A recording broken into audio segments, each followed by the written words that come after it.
मेरी मम्मी जब मैं छोटा था उसकी डेथ हो गई थी। मेरा नानके जो है वो क्रिश्चियन थे, पर वो भी एक नाम के ईसाई थे, पर ओनली 25 दिसंबर को ही मानता रहते थे। तो मेरा एक क्लास फेलो था, उसने मुझे बोला फिर हमारे घर में आने के लिए। तो वो लोग जब प्रचार किया तो परमेश्वर का वचन मेरे हृदय को लगा।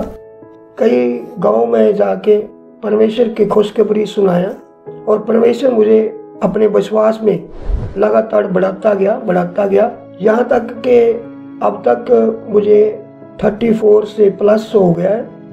अब तक कोई बीमारी होने से, कोई रोग होने से मैं मेडिसिन यूज नहीं किया।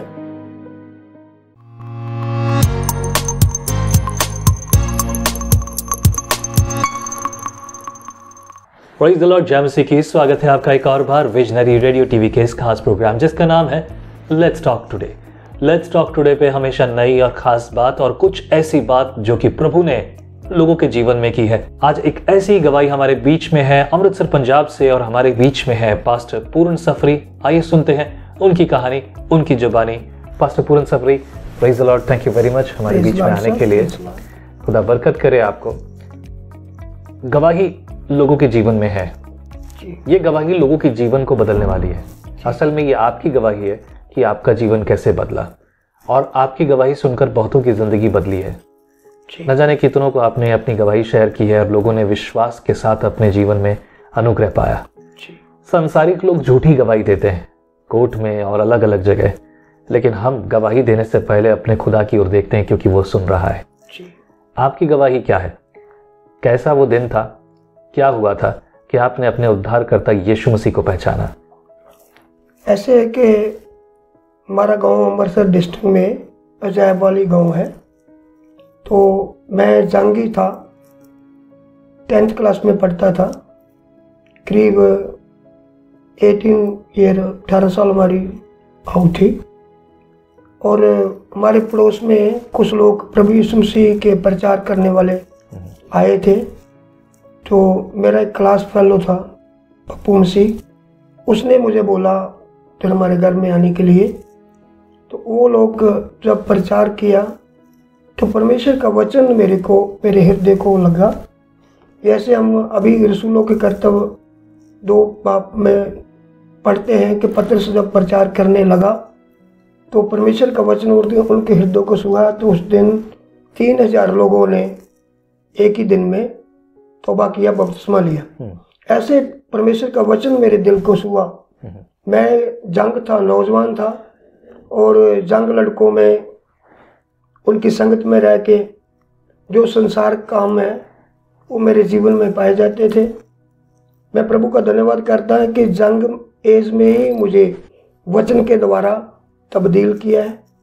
तो मैंने फिर 1990 में बपतिस्मा लिया, तौबा किया। तो कई गांव में जाके परमेश्वर की खुशखबरी सुनाया और परमेश्वर मुझे अपने विश्वास में लगातार बढ़ाता गया यहाँ तक कि अब तक मुझे 34 से प्लस हो गया है। अब तक कोई बीमारी होने से, कोई रोग होने से मैं मेडिसिन यूज नहीं किया। परमेश्वर मुझे अच्छा करता है, चंगा करता है। ऐसे ये गवाही, अपनी गवाही, और कैसे मुझे यीशु मसीह ने बदला, मैं बहुत सारे लोगों को भी सुनाई जो उनके जीवन में भी परमेश्वर ने काम किया है और बहुत सारे लोगों ने निजात पाई है। तो मैं ये आपके माध्यम से कहना चाहता हूँ कि प्रभु यीशु मसीह ही मुक्तिदाता है। जैसे प्रेरितों के काम 4:12 में लिखा है, और दूसरा कोई नाम नहीं दिया गया जिससे हमने बचाए जाना है। एक प्रभु यीशु मसीह ही है जिससे हमने बचाए जाना है।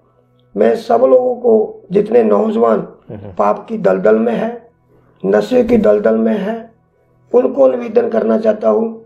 जहाँ कई तरह के रोगों से, बीमारियों से जूझ रहे हैं, उसको निवेदन करना चाहता हूँ। आपके परिवार के बारे में बताइए कि आपका परिवार कैसा था जब आप विश्वास में आए? क्या सब विश्वास में थे? जब मैं विश्वास में आया तो मेरा एक पिता था और मेरा एक ग्रैंडफादर दादाजी था, क्योंकि मेरी मम्मी जब मैं छोटा था उसकी डेथ हो गई थी। तो मेरा नानके जो है वो क्रिश्चियन थे, पर वो भी एक नाम के ईसाई थे। यदि बड़ा दिन आता है 25 दिसंबर को, उस समय कोई बम पटाखे चला के और खुशी मना के, नाच रंग के खुशी मना के, ऐसे जो कुछ क्रिश्चियन ऐसे करते, हम भी उनमें से ही था। प्रभु के वचन के मुताबिक जीवन व्यतीत करने वाले नहीं थे। जो कुछ संसार में दुनियादारी में पाया जाता था वही हम में भी पाया जाता था, पर ओनली 25 दिसंबर को ही मान्यता देते थे। अब ये क्या समय था कि जब आपको किसी दोस्त ने इनवाइट किया? किस वजह से आपको इनवाइट किया था? आपको क्यों बुलाया, किसी और को क्यों नहीं बुलाया? वो हमारा क्लास फेलो था। ओके। तो उनके घर में कुछ क्रिश्चियन लोग, परमेश्वर के प्रचारक लोग आते जाते थे। तो उसने ये प्रभु की योजना होगी, क्योंकि परमेश्वर के वचन में लिखा है कि माँ के गर्भ से ही तुझे मैंने चुन लिया। पर जैसे परमेश्वर के वचन में प्रभु यीशु मसीह के बारे में लिखा कि वो एक समय आने से वो प्रकट हुआ है। और उपदेश में भी सुलेमान कहता है हर एक समय है, कुछ बोने का, कुछ काटने का, कुछ पैदा होने का, कुछ मर जाने का। मैं समझता हूँ कि परमेश्वर ने वो समय मेरे लिए ठहराया था। यदि मेरे दोस्त ने मुझे बुलाया। ये आप कह रहे हैं कि परमेश्वर ने रोज समय रखा था, पर अक्सर लोग ये कहते हैं कि लोगों को भरगला कर या भरमा कर उनका धर्म परिवर्तन करते हैं। आपके दोस्त ने आपको किस लालच से बुलाया था, या आपको कोई लालच दिया था? ना तो मुझको कोई लालच दिया था, ना ही उनको कोई लालच था। तो उसने परमेश्वर का वचन सुनने के लिए बुलाया था। हो सकता है उनको कुछ पैसे मिले हो कि भाई किसी लोगों को लेके आओ तो हम आपको पैसे देंगे, ऐसा कुछ था? नहीं, ऐसा कुछ नहीं है। ऐसे लोग कहते हैं, कई लोग कहते हैं कि क्रिश्चियन लोग पैसा दे के कन्वर्ट करते हैं, ऐसा कुछ नहीं है। प्रभु यीशु मसीह ने पूरे जगत के लिए जान दिया है। पवित्र बाइबल में कहीं ईसाई शब्द नहीं लिखा, वो तो पूरे जगत के लिए है। पर मेरे दोस्त ने ना तो उसको कोई लालच मिला और ना ही मुझे कोई उसने लालच दिया था। अक्सर लोग ये कह रहे हैं, और शायद आपको पैसा मिला हो ये झूठ बोलने के लिए कि नहीं मुझे कोई लालच ना मिला, आपको भी पैसा दिया हो, ऐसा कुछ है? नहीं, ऐसा कुछ नहीं है। प्रभु यीशु मसीह पूरे जगत के लिए है, हर एक व्यक्ति के लिए। जब जो लोग को कह रहे हैं अभी पैसे की बात कर रहे हैं, मैं समझता हूँ कि एक दिन परमेश्वर उनके जीवन में भी काम करेगा, उनको भी बदलेगा। क्योंकि बाइबल में हम देखते हैं संत पुरुष परमेश्वर के लोगों की विरोधता करता था, उनके खिलाफ था, तो परमेश्वर ने उसको भी बदल दिया। चाहे उनके जीवन में अंधेरा हो गया, वो 3 दिन अंधा रहा, बाद में वही प्रभु यीशु मसीह का वो प्रचारक बन गया। जो लोग पैसे की बात कर रहे हैं, एक दिन वो भी, मैं आश करता हूँ वो भी लोग नजात पाएंगे। पर ऐसा कुछ नहीं है, ना तो कोई पैसा इसमें देते हैं। सबों को जो परमेश्वर के दास लोग होते हैं, रूल के मुताबिक, जैसे वचन में लिखा है कि अपनी कमाई का 10वां से देना होता है। लोग परमेश्वर के दासों को देते हैं जो अपनी कमाई का 10वां से देता है, पर वो किसी को कुछ नहीं देते। सिर्फ परमेश्वर का वचन बांटते हैं, प्यार बांटते हैं और पाप के बारे, धर्म के बारे में सिखाते हैं। तो प्रभु यीशु मसीह का लहू पापों को शुद्ध करता है और लोग प्रभु यीशु मसीह के नाम से चंगाई प्राप्त करते हैं। आपने कहा कि प्रभु के दास यानी कि पास्टर्स और लीडर्स, क्रिश्चियन लीडर्स पैसा लेते हैं। एक पैसा को अपनी मर्जी से कोई दान चंदा देते हैं। वो प्रार्थना करने के लिए नहीं पैसा मांगते कि प्रार्थना कराने के लिए वो पैसा लेंगे, ऐसा नहीं। अपनी मर्जी से कोई दान चंदा देते हैं, उसकी बात कर रहा हूँ मैं। बहुत बढ़िया। वेल, वो तो बनता है, मजदूर को मजदूरी मिलनी चाहिए। ईश्वर तो उनको पैसे देने आता नहीं है, राइट। लेकिन जो भी लोग हैं, संगत का काम तो संगत के पैसे से ही चलेगा और संगत को ही अपने ज़रूरत के लिए खर्चा करना पड़ेगा। और यही प्रभु के दासों का और सभी जगह होता है, उसमें कोई बात नहीं, सभी धर्मों में ही होता है। परमेश्वर के वचन में भी लिखा है कि कोई जो आर्मी में, सेना में भर्ती होना चाहे तो घर से रोटी खा के वो काम थोड़ी करेगा सुरक्षा का। बिल्कुल सही। और दूसरा ये भी लिखा, बल्द जो गाता है वो वहीं से खाएगा। हाँ, दावने वाले बैल का मुंह मत बांध। बिल्कुल ठीक बात है। यहाँ जो आपने बताया आपकी गवाही में कि आपने प्रभु यीशु मसीह को जाना एक भाई के निमंत्रण से, आपके दोस्त के निमंत्रण से, और आपका जीवन बदल गया। जो कि आपके परिवार के आधे लोग मसीह में थे, लेकिन उनसे आपने कुछ नहीं सीखा, कभी आपको प्रेरणा नहीं मिली। लेकिन यहाँ पर प्रभु ने आपको चुना जब आपके जीवन में ये नए बदलाव आए तब आपके लिए क्या कोई मुसीबतें थी, कोई तकलीफ थी, और फिर अब आज उसके बाद आपका जीवन कैसा था?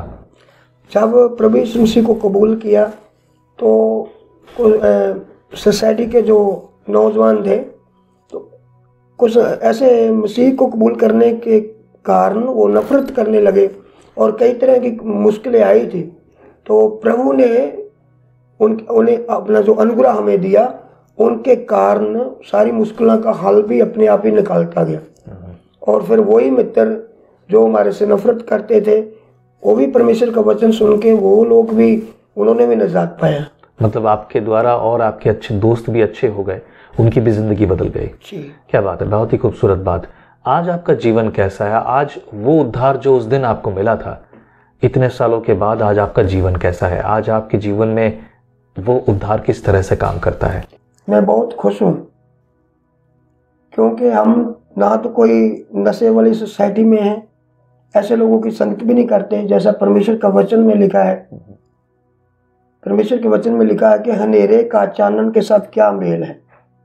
पर ऐसे लोगों को हम परमेश्वर का वचन सुनाते हैं। कुछ लोग जैसे यीशु मसीह को भी बोलते थे कि पापियों के साथ, शराबियों के साथ खाता है, बैठता है, पर यीशु मसीह ने बोला कि नवे निरोए है, जो तंदुरुस्त है, उनको डॉक्टर की आवश्यकता नहीं होती, जो बीमार है उसको ही है। चाहे लोग पाप में हैं, उनको हम परमेश्वर का वचन सुनाते हैं ताकि वो बदल जाए।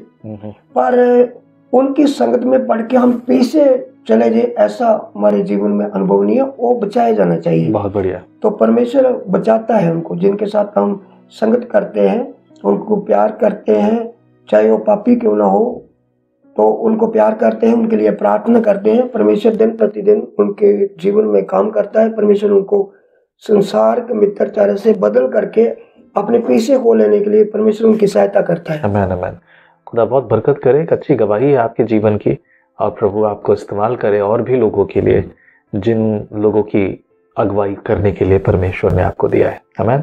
Thank you very much. मैं आप सबको प्रेरित करूंगा, ये गवाही आपने जो पास्टर पूरन की सुनी है, इस गवाही के द्वारा लोगों की जिंदगी में बड़ा उत्साह और आनंद प्रकट हो, मैं ऐसा प्रभु में विश्वास करता हूँ। प्रभु आपको आशीष करे। यदि आप अपनी गवाही और अपने अनुभव भी बांटना चाहते हैं विजनरी रेडियो टीवी पर, तो स्वागत है आपका। आप आ सकते हैं, नीचे लिखे नंबर पर आप मुझे व्हाट्सएप पर मैसेज कर सकते हैं। कृपया करके फ़ोन ना करें, केवल मैसेज करें, मैं ज़रूर जवाब दूंगा। एंड यदि आपके मन में बोझ है तो आप अपने हाथ को बढ़ाकर अपनी ऑफरिंग्स हमें भेज सकते हैं इसी नंबर पर, फ़ोन पे, गूगल पे से, ताकि हम सेवकाई के और भी बहुत सारे भाग जो हैं अलग अलग भाषा में, अलग अलग राज्यों में पूरा कर सकें। प्रभु आपको आशीष करे। थैंक यू पास्टर पूरन, बहुत बहुत शुक्रिया हमारे संग और साथ बने रहने के लिए। आपकी गवाही लोगों के जीवन को बदलेगी। आमीन। धन्यवाद जी। हम आपके लिए प्रार्थना करते रहेंगे, आपके विजनरी टीवी को प्रभु और भी बढ़ाता जाए, और आपके द्वारा जो प्रभु की सेवकाई है, प्रभु और भी सेवकाई को बढ़ाता जाए। आमीन, आमीन। Thank you very much for being with us. प्रभु आपको आशीष करे। जय मसीह की। डाउनलोड कीजिए विजनरी रेडियो का मोबाइल एप्लीकेशन, जो कि कई भाषाओं में आप शुभ समाचार के प्रोग्राम को सुनेंगे। आमीन। Praise the Lord.